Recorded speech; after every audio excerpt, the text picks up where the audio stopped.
कहानी के आगाज में हमें कुछ डाकुओं को भागते हुए दिखाया जाता है और कुछ सिपाही उनका जबरदस्त ताक़ुब कर रहे होते हैं, क्योंकि वो सब वहां से कुछ कीमती सामान चराकर भागे होते हैं। वो सिपाहियों से बचते बचाते एक गार में जा पहुंचते हैं।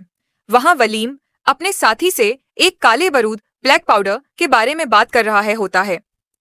ये पाउडर ऐसी चीज थी जो हवा को फौरन आग में तब्दील कर देता है और इसी की मदद से वो लोग चोरी आसानी से करना चाहते थे।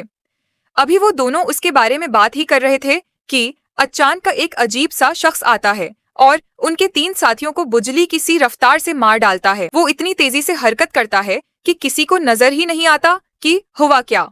उससे वलीम और उसका साथी बहुत डर जाते हैं। वलीम को लगता है कि कोई उसके पीछे है। वो पलटकर तलवार चलाता है और किसी का हाथ काट देता है। वो कटा हुआ हाथ जमीन पर गिरता है। वलीम उसे उठाकर अपने बैग में डाल लेता है ताकि बाद में पता लगा सके कि ये किसका हाथ है और वो इतनी तेजी से कैसे आया। उसके बाद वलीम और इसका साथी गार से बाहर निकल आते हैं और अब वो काले बारूद की तलाश में निकल पड़ते हैं। रास्ते में सिपाही दोबारा उन्हें देख लेते हैं और उनका पीछा करने लगते हैं। वो दोनों घोड़े दौड़ाते दौड़ाते चीन की अजीम दीवार the great wall of China तक जा पहुंचते हैं। वहां वो देखते हैं कि चीनी फौज दीवार पर पूरी तैयारी के साथ खड़ी है। फौज इन पर तीर चलाकर उन्हें रोक लेती है और दोनों चारों तरफ से घेर लिए जाते हैं। अब उनके पास कोई रास्ता नहीं बचता, इसलिए वो सरेंडर कर देते हैं। उन्हें गिरफ्तार करके जनरल के सामने पेश किया जाता है। जनरल जब वलीम के बैग से वो कटा हुआ हाथ देखता है तो हैरान रह जाता है। वो पूछता है कि तुम्हें ये कहाँ से मिला। वलीम बताता है कि एक शख्स ने हम पर हमला किया था, मैंने उसका हाथ काट दिया और ये अपने साथ इसलिए लाया कि पता कर सकूं वो कौन है। मगर कोई उसकी बात पर यकीन नहीं करता। वहां एक खातून कमांडर लेन भी मौजूद होती है। वो कहती है कि उन दोनों की सजा मौत होनी चाहिए।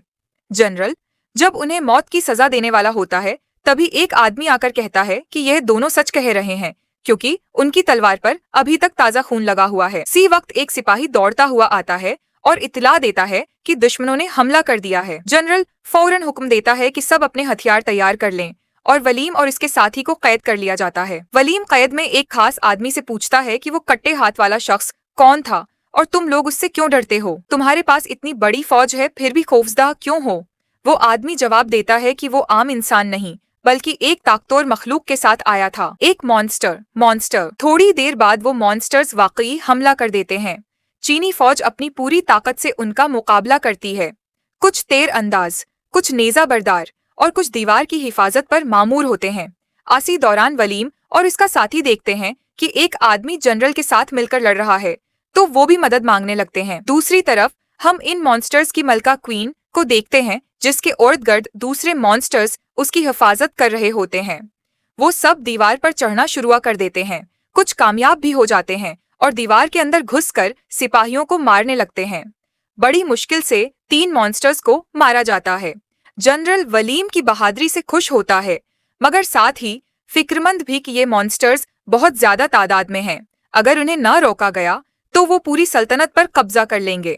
अगले दिन जनरल वलीम और इसके साथी को शाबाश देने के लिए बुलाता है। वो दोनों ने कपड़ों में आते हैं। जनरल उनका खैर मुकद्दम करता है और उनसे उनके हथियार के बारे में पूछता है। वलीम उन्हें अपना तीर अंदाज हुनर दिखाता है। वो माहिर निशानाबाज था। सब उसकी तारीफ करते हैं। हर कमांडर लेन और वलीम आपस में बात करते हैं। लेन कहती है कि मुझे अपने लोगों के लिए लड़ना अच्छा लगता है। तुम किसके लिए लड़ते हो? वलीम जवाब देता है, मैं पैसों के लिए लड़ता हूँ।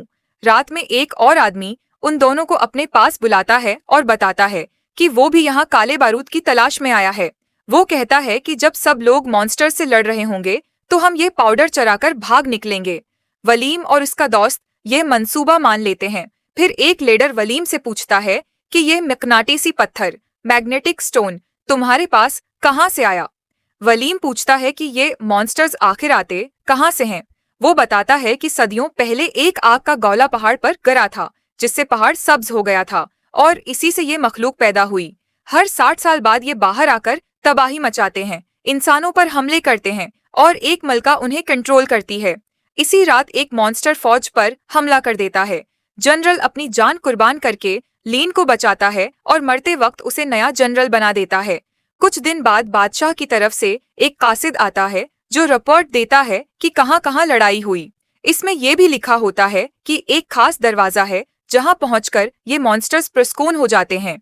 शायद वो भी उसी पत्थर से बना हो जो वलीम के पास है।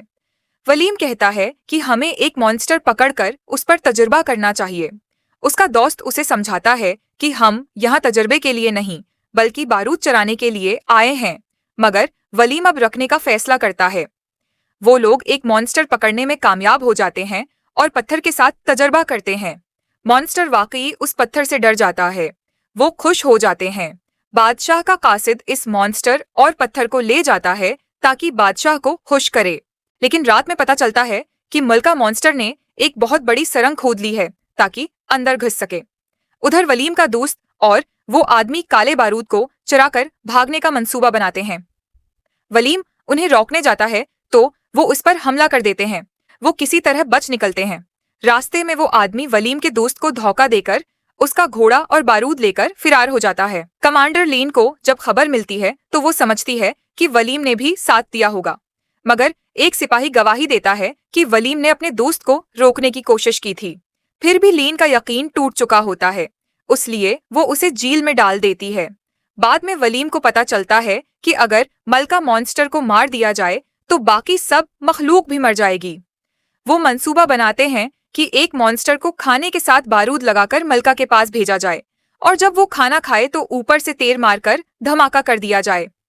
वलीम ऊंची जगह से निशाना लेता है, मगर मलका के मुहाफिज मॉन्स्टर्स हर बार उसे बचा लेते हैं। आखिरकार वलीम आखिरी तीर, जो बारूद से भरा होता है, इस्तेमाल करता है।